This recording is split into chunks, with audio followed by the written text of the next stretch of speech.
Imaginez une cité où la honte n'existe plus, où la pureté est ridiculisée, où les hommes se jettent les uns sur les autres en plein jour, fièrement, sans voile ni remords.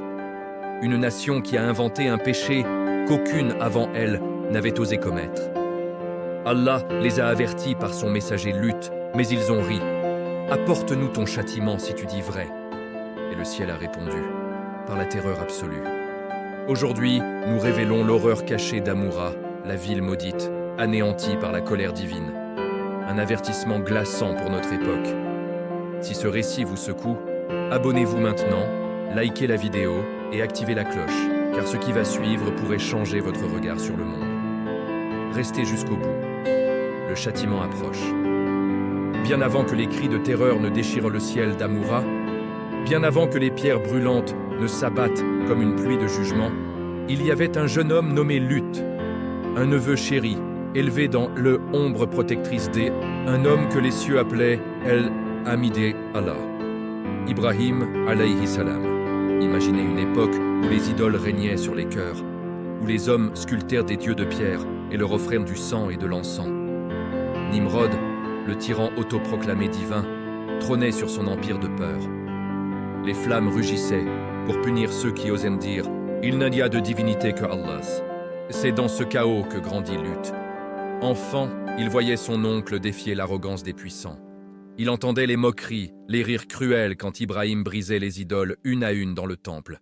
Il assistait, le cœur battant, à la scène la plus terrifiante. Son oncle jeté vivant dans un brasier si immense que les oiseaux fuyirent le ciel. Mais Allah parla au feu. « Ô feu, sois fraîcheur et salut sur Ibrahim !» Et les flammes devinrent un jardin de roses pour le prophète. Lut, encore adolescent, grava cette image dans son âme. La vérité triomphe toujours, même quand le monde entier hurle contre elle. Il absorba la foi pure du tawhid comme une plante assoiffée boit l'eau après la sécheresse. Il pria aux côtés d'Ibrahim, apprit les mots doux de la guidance, comprit que la vie haine est qu'un test et que la victoire appartient à ceux qui accrochent à Allah seul. Mais le destin de Lut n'était pas de rester dans la sécurité de cette maison bénie. Allah, dans sa sagesse infinie, choisit ce jeune homme au cœur pur pour une mission qui briserait le plus courageux. Aller seul au cœur de la corruption la plus noire que les humanités ait jamais connue. Lorsqu'Ibrahim quitta sa terre natale, chassé par son peuple ingrat, Lut le suivit. Pas par obligation familiale, mais par amour de la vérité. Ils traversèrent des déserts brûlants, des vallées hostiles, des royaumes où le nom d'Allah était inconnu. Ibrahim s'installa dans une terre promise, Canaan, où la miséricorde divine préparait de grandes bénédictions.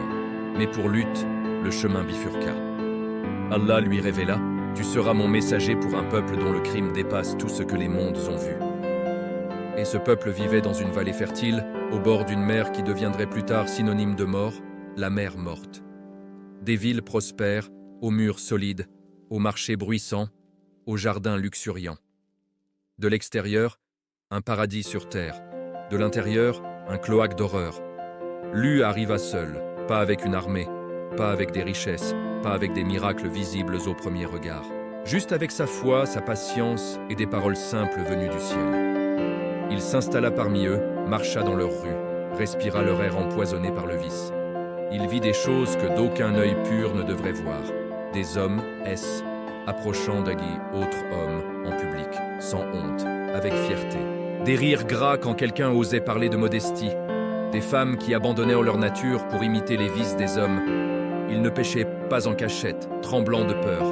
Non, ils organisèrent des fêtes pour célébrer leur perversion. Ils se moquèrent de quiconque rappelait la fitra, la nature originelle pure qu'Allah a inscrite dans chaque âme. Ils disaient « La pureté, une faiblesse d'esclave. Nous sommes libres. » Lut, alayhi salam, commença son appel doucement, comme un père appelle son enfant égaré. Il montait sur les places, dans les marchés, aux portes des assemblées. « Ô mon peuple, adorez Allah, vous n'avez pas d'autre divinité que lui.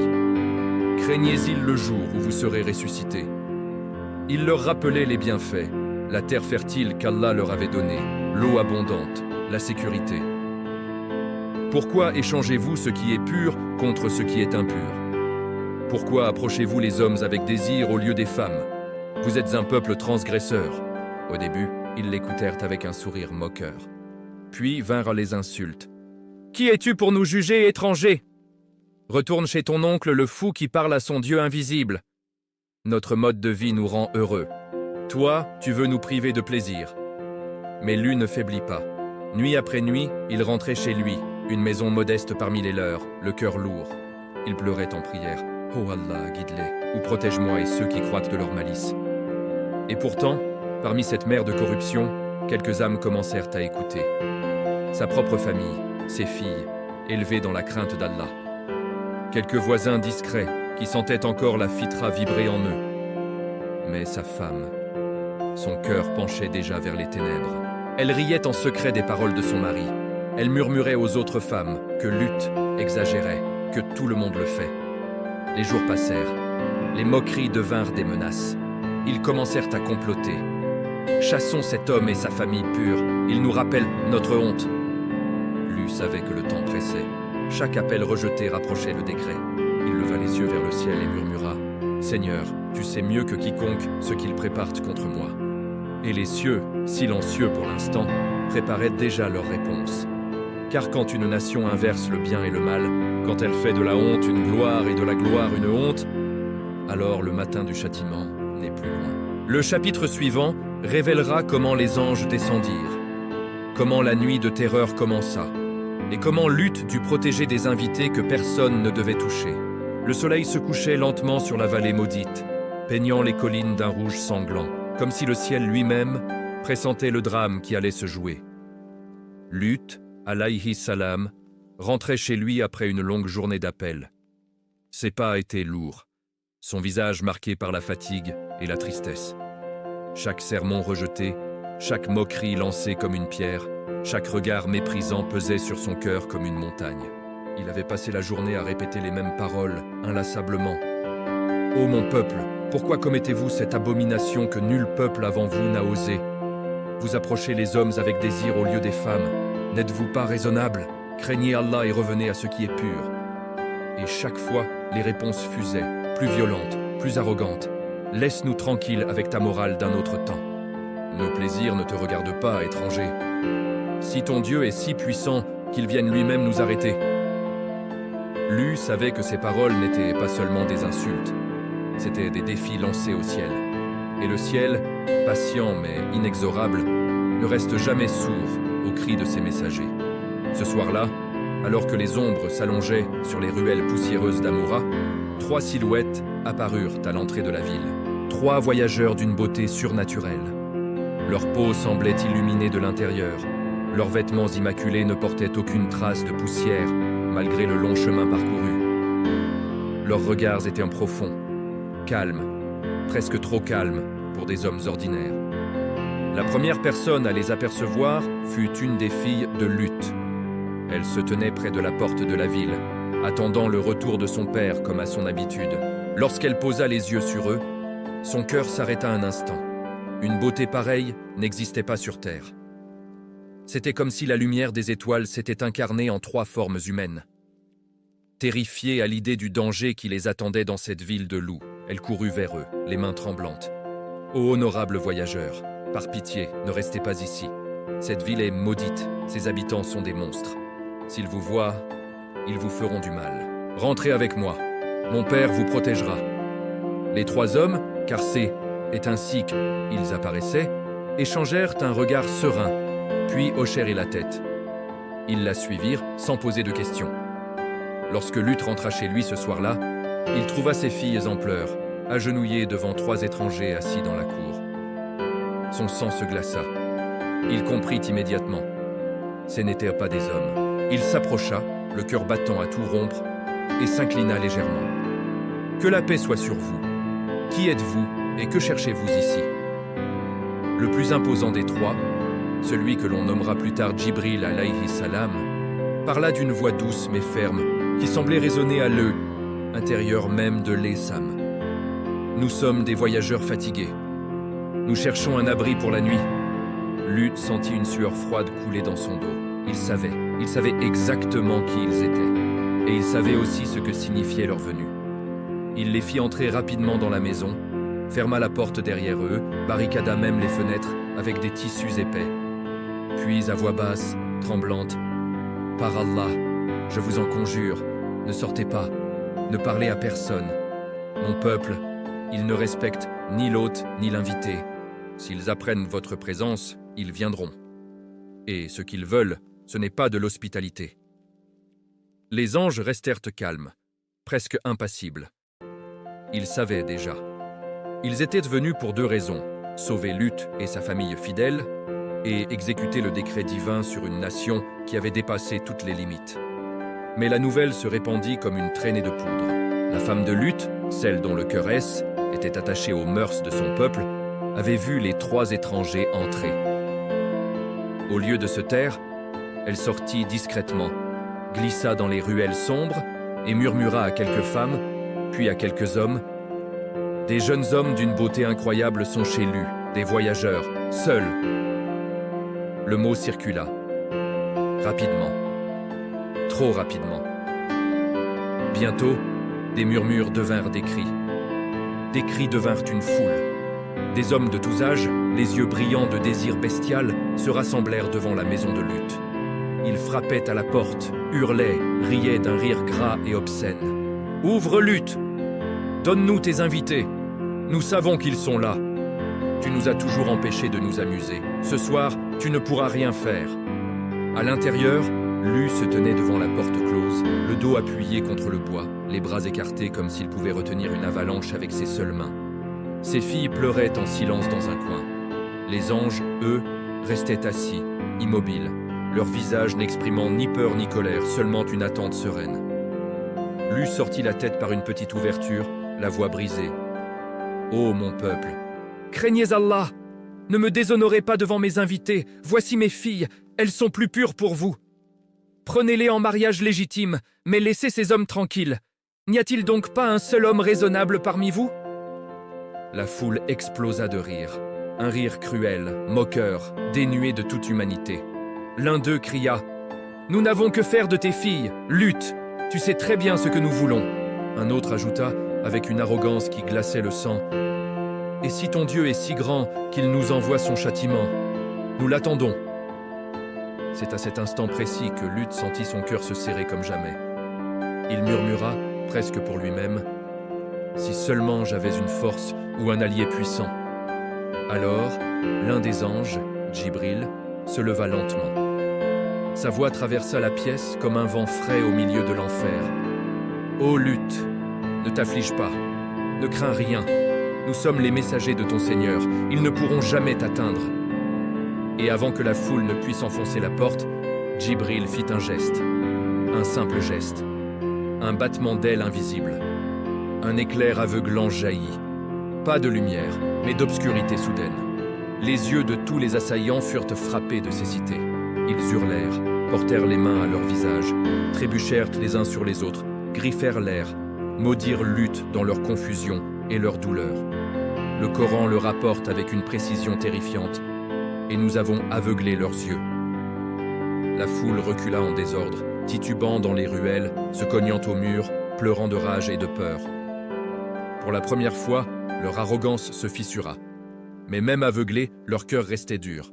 Ils criaient encore « Demain, demain nous reviendrons, et ton Dieu ne pourra rien pour toi. » À l'intérieur, Lut tomba à genoux, le visage contre le sol, remerciant Allah. Les anges lui parlèrent doucement.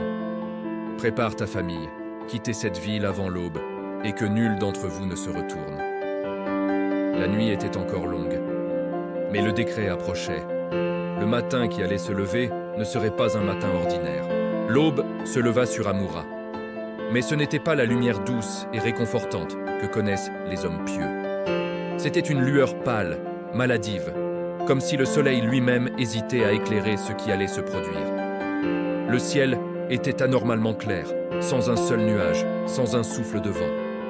Un silence oppressant avait remplacé les cris de la nuit précédente. Même les chiens, qui aboyaient habituellement à toute heure, s'étaient tus. La création entière semblait retenir son souffle.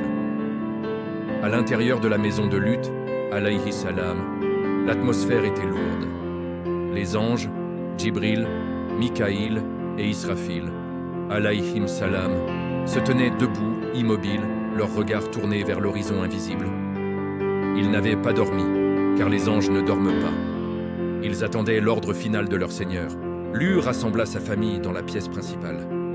Ses deux filles, les yeux rougis par les larmes et la peur, serraient leur voile contre elle. Elles avaient entendu les hurlements de la foule la veille, senti la haine qui vibrait dans l'air. Elles savaient que ce matin n'était pas comme les autres. Seule la femme de Luth manquait à l'appel. Elle s'était éclipsée dans la nuit, prétextant aller chercher de l'eau. Mais Luth savait. Il avait vu dans ses yeux, depuis des mois, cette lueur de doute, ce sourire discret, quand les voisins parlèrent de leur plaisir. Son cœur s'était attaché à la corruption de son peuple. Elle avait choisi son camp, sans le dire ouvertement. Luth s'approcha d'elle une dernière fois avant l'aube, la voix basse et suppliante. « Ma compagne, viens avec nous. Allah nous ordonne de quitter cette ville avant que son châtiment ne descende. Ne te retourne pas. Ne regrette rien de ce qu'ils font. Suis-moi vers la lumière. » Elle le regarda, un sourire amer aux lèvres. « Tu crois vraiment que ton Dieu va détruire tout cela? Ils sont trop nombreux, trop forts. Et puis, ils vivent comme ils veulent. Pourquoi les juger ?» Luth sentit une douleur aiguë lui transpercer la poitrine. Il murmura, presque pour lui-même, « Oh Allah, guide-la, ou sépare nos chemins selon ta sagesse. » Puis il se tourna vers ses filles. « Prenez seulement ce que vous portez sur vous. Pas de bagages, pas de souvenirs. Nous partons maintenant. » Les anges parlèrent alors d'une seule voix calme et ferme. « Ô Luth, emmène ta famille et quitte la ville dans l'obscurité qui reste. Marchez vite, droit devant vous, vers les hauteurs. Et que personne parmi vous ne se retourne, quel que soit le bruit, quelle que soit la vision. Celui qui se retourne, son sort sera scellé avec le leur. » Luth hocha la tête, le visage grave. Il ouvrit la porte avec précaution. La rue était déserte. Les hommes aveuglés de la veille rampaient encore dans les coins sombres, gémissant, jurant vengeance pour l'aube. Mais pour l'instant, ils étaient trop désorientés pour les arrêter. La petite famille s'élança dans les ruelles étroites, longeant les murs, évitant les places. Luth marchait en tête, sa main serrant celle de sa fille aînée. Derrière lui, la cadette pleurait doucement. Ils avançaient vers la sortie de la vallée, vers les collines qui surplombaient la ville maudite. Au même moment, dans le ciel, un changement imperceptible commença. Un grondement sourd, profond, comme si la terre elle-même gémissait sous le poids du péché accumulé. Les oiseaux s'envolèrent en masse, fuyant la vallée. Les animaux domestiques hurlèrent de terreur. Soudain, Djibril alayhi salam descendit du ciel avec une puissance que nul œil humain ne peut concevoir. Il n'était plus sous forme humaine. Sa véritable forme angélique apparut. Une lumière immense, des ailes qui couvraient l'horizon, une présence qui faisait trembler l'air. D'un seul battement d'ailes, un geste si rapide, si précis, il souleva les villes entières. Amoura, Sodome et toutes les cités corrompues de la plaine furent arrachées du sol. Les fondations craquèrent comme du bois sec. Les maisons s'élevèrent dans les airs, les marchés, les temples païens, les places de débauche. Tout fut projeté vers le haut. Les cris des habitants montèrent en un chœur assourdissant. Hommes, femmes, enfants, ceux qui avaient ri, ceux qui avaient défié, ceux qui avaient normalisé l'abomination, hurlèrent de terreur pour la première fois de leur vie. Même les chiens aboyaient follement, sentant la fin venir. Puis vint le renversement. Ce qui était en haut devint en bas. Ce qui était en bas devint en haut. Les villes furent retournées comme on retourne un tapis usé. La terre s'ouvrit en gouffre béant. Les montagnes tremblèrent. La vallée entière fut secouée comme dans un tremblement de mort. Et alors que les villes retombaient, écrasées, brisées, le ciel s'ouvrit. Une pluie tomba. Pas de l'eau. Des pierres. Des pierres d'argile cuites au feu de l'enfer, marquées par le Seigneur des mondes, chacune destinée à un pécheur précis. Elles se abattirent avec une précision divine, sur la tête de celui qui avait levé la main contre Luth, sur le corps de celui qui avait ri de la pudeur sur la poitrine de celui qui avait forcé les voyageurs.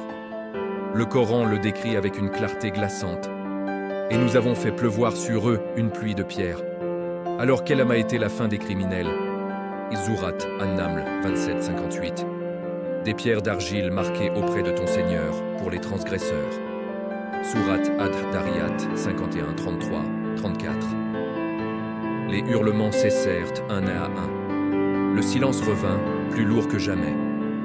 La poussière monta en un nuage immense, obscurcissant le soleil naissant. Au loin, Lut et ses filles continuèrent de marcher. Ils entendirent le grondement, les cris étouffés, le fracas des pierres. Les filles se retournèrent instinctivement, mais Lut cria « Ne regardez pas, marchez! Allah nous a ordonné de ne pas nous retourner !» Mais une silhouette s'arrêta, la femme de Lut. Elle s'était jointe à eux au dernier moment, feignant la foi. Mais quand elle entendit le fracas, quand elle sentit la terre trembler, son cœur se serra de regret. Non pour ses péchés, mais pour la vie qu'elle abandonnait. Elle se retourna. Juste un instant. Un regard en arrière, nostalgique, vers les ruines qui étaient autrefois sa maison, ses voisins, son monde.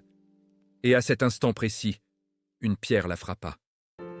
Elle s'effondra, transformée en statue de sel, figée pour l'éternité face à la destruction qu'elle avait choisie. Lui ne se retourna pas. Il continua d'avancer, les larmes coulant sur ses joues, murmurant « Ô Allah, tu es le plus juste des juges ». Lorsque le soleil fut pleinement levé, la vallée n'était plus qu'un cratère fumant. Une mer naquit là où se dressaient les cités. Une mer morte, amère, sans vie, si salée que rien ne peut y survivre.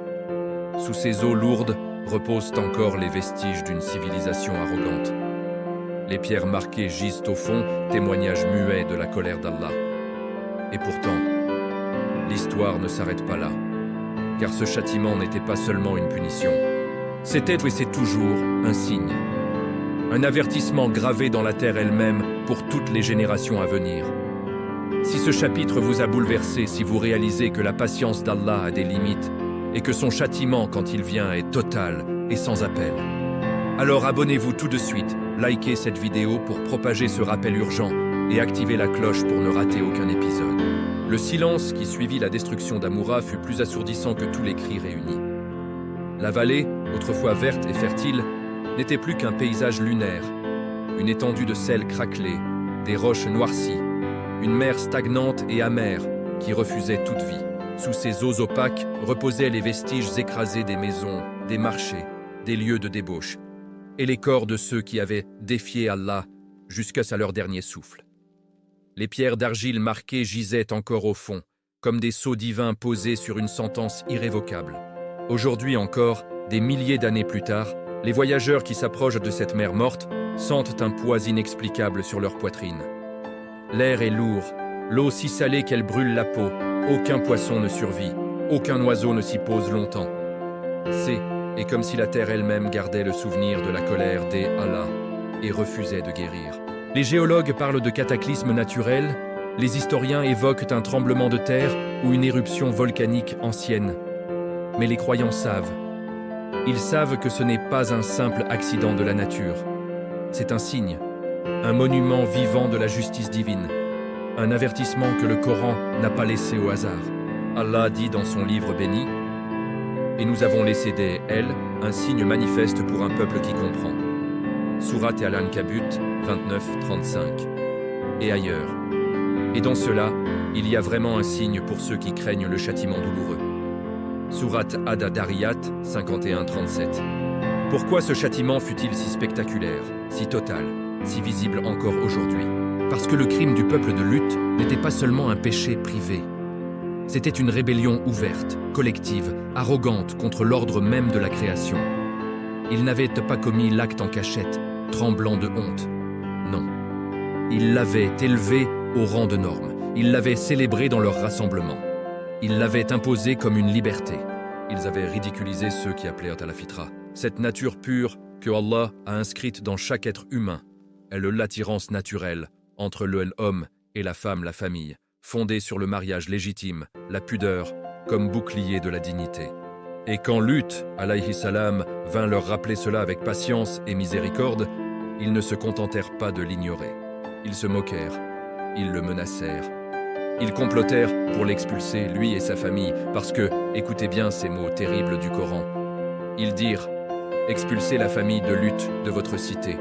Ce sont des gens qui veulent rester purs. » Sourate An-Naml 27-56. La pureté était devenue un crime, la pudeur une offense, la fitra une faiblesse à éradiquer. Quelle inversion plus monstrueuse peut-on imaginer? Quand une société en arrive à punir la vertu et à récompenser le vice, elle signe son propre arrêt de mort. Mais Allah, dans sa miséricorde infinie, ne frappe pas sans avertissement. Il envoya un messager issu de la maison la plus pure, le neveu d'Ibrahim, alayhi salam. Il lui donna des années pour appeler, supplier, pleurer pour eux. Il leur offrit des chances innombrables de se repentir. Mais il répondira par ces mots, qui scellèrent leur sort. Apporte-nous le châtiment de Allah, si tu es du nombre des véridiques. Sourate Al-Ankabut 29-29. Ils ne dirent pas, nous nous trompons peut-être. Ils ne dirent pas, explique-nous encore. Ils défièrent, ils raillèrent, ils exigèrent la preuve de la colère divine, et ils l'obtinrent. Et aujourd'hui, ce même schéma se répète sous nos yeux, les mêmes mécanismes, les mêmes mots. La pudeur est moquée comme arriérée. La famille naturelle est traitée de concept dépassé. Ceux qui appellent au retour à la fitra sont accusés d'intolérance, menacés d'exclusion sociale, parfois même de lois qui les punissent. On célèbre ouvertement ce que le peuple de Luth célébrait en secret dans leur club. On l'enseigne aux enfants. On l'impose comme une valeur obligatoire. Et quand un croyant ose dire « cela est contraire à l'ordre de Allah », on lui répond « laisse-nous vivre notre vie ». Ou pire, si ton Dieu désapprouve, qu'il vienne nous arrêter. Le Coran ne raconte pas, elle, histoire de Amoura, pour nous divertir ou pour nous faire peur gratuitement. Il la raconte pour que nous la lisions avec nos cœurs, pas seulement avec nos yeux. Car Allah conclut ce récit par une question qui résonne encore. Et le matin, est-il pas proche? Sourate Hud 11, 81, dans le sens de l'imminence du châtiment pour ceux qui persistent. Le matin d'Amoura est venu. Leurs villes ont été renversées. Leurs corps ont été brisés par des pierres marquées. Leur terre a été transformée en désert salé. Mais ce matin pourrait revenir. Pas forcément sous la même forme, Allah punit comme il veut quand il veut, mais le principe reste le même. Quand une nation inverse le bien et le mal, quand elle se moque de ses signes, quand elle défie ses messagers, alors la patience divine s'épuise. Et nous, sommes-nous en train d'écrire notre propre chapitre? Ou allons-nous tirer la leçon avant qu'il ne soit trop tard? Les ruines d'Amoura ne parlent plus, mais le Coran parle. Et il parle à chacun de nous, ici et maintenant. Si ce rappel vous secoue, si vous sentez dans votre cœur que cet avertissement haine n'est pas réservé au passé, mais il nous vise directement. Alors, abonnez-vous dès maintenant, likez cette vidéo pour aider ce message à atteindre plus d'âmes. Et activez la cloche pour recevoir le chapitre 5 sans attendre. Le prochain épisode explorera ce que Luth a vécu après la destruction et les épreuves personnelles d'un prophète qui a tout sacrifié pour sauver un peuple qui ne voulait pas être sauvé. Ne partez pas. Et ainsi s'achève l'histoire d'Amoura. Ou plutôt, elle ne s'achève jamais. Les villes renversées gisent toujours sous la mer morte, figées dans leur sel éternel, comme un cri muet gravé dans la création. Les pierres marquées par le Seigneur des mondes reposent au fond des eaux amères, portant encore les noms de ceux qui ont ri de la pudeur, défié la miséricorde et exigé leur propre destruction. La terre elle-même refuse de guérir, comme pour dire à chaque passant, à chaque génération, « Regardez, écoutez, souvenez-vous ». Allah n'a pas raconté cette tragédie dans son livre pour nous effrayer sans raison, ni pour nous divertir avec un récit ancien. Il l'a inscrite comme un miroir impitoyable, tenu devant chaque nation, chaque société, chaque cœur. Parce que le péché du peuple de Luth n'était pas seulement une faute isolée, c'était une inversion totale. La honte est devenue fierté, la pureté est devenue crime. La fitra, la nature originelle, est devenue oppression. L'avertissement divin est devenu moquerie. Et le repentir a été remplacé par le défi. Apporte-nous ton châtiment si tu es sincère. Et quand une société en arrive là, quand elle non seulement commet le mal mais le célèbre, le normalise, l'enseigne, impose et punit ceux qui rappellent le bien, alors le décret des Qan'Allah n'est plus une menace lointaine. Il devient imminent. Et le matin n'est-il pas proche? Aujourd'hui, les échos d'Amoura résonnent partout. Dans les lois qui inversent le licite et l'illicite. Dans les voix qui ridiculisent la modestie et glorifient la débauche. Dans les cœurs qui hésitent à dire la vérité par peur d'être exclus, moqués ou pire. Dans les enfants qu'on confond au lieu de les guider vers leur nature pure. dans les écrans qui diffusent ce que les places d'Amoura diffusaient jadis, mais à une échelle mondiale. Pourtant, l'histoire ne se termine pas par la destruction. Elle se termine par une question que chacun doit se poser seul face à son miroir. Allons-nous être comme eux ou allons-nous être comme Lut?